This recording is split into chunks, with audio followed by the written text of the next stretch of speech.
There's no feeling more intense than starting over.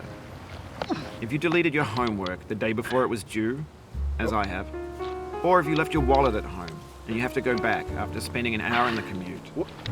If you won some money at the casino and then put all your winnings on red but it came up black. If you got your best shirt dry cleaned before a wedding and then immediately dropped food on it. If you won an argument with a friend and then later discovered that they just returned to their original view. Starting over is harder than starting up. If you're not ready for that, like if you've already had a bad day, then what you're about to go through might be too much. Feel free to go away and come back. I'll be here. Alright, thanks for coming with me on this trip. I'll understand if you have to take a break at any point. Just find a safe place to stop and quit the game. And don't worry, I'll save your progress, always, even your mistakes. This game is a homage to a free game that came out in 2002, titled Sexy Hiking. The author of that game was Jazzuo, a mysterious Czech designer who was known at the time as the father of B games.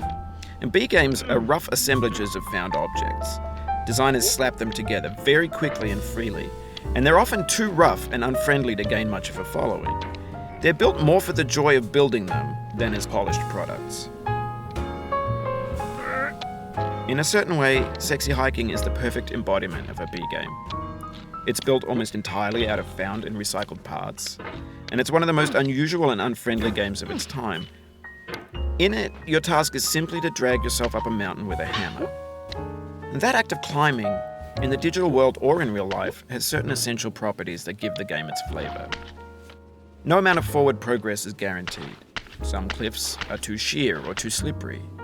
And the player is constantly, unremittingly in danger of falling and losing everything. Anyway, when you start Sexy Hiking, you're standing next to this dead tree that blocks the way to the entire rest of the game. It might take you an hour to get over that tree, and a lot of people never got past it. You prod and you poke at it, exploring the limits of your reach and your strength, trying to find a way up and over. And there's a sense of truth in that lack of compromise.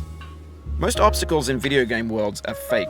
You can be completely confident in your ability to get through them once you have the correct method or the correct equipment or just by spending enough time.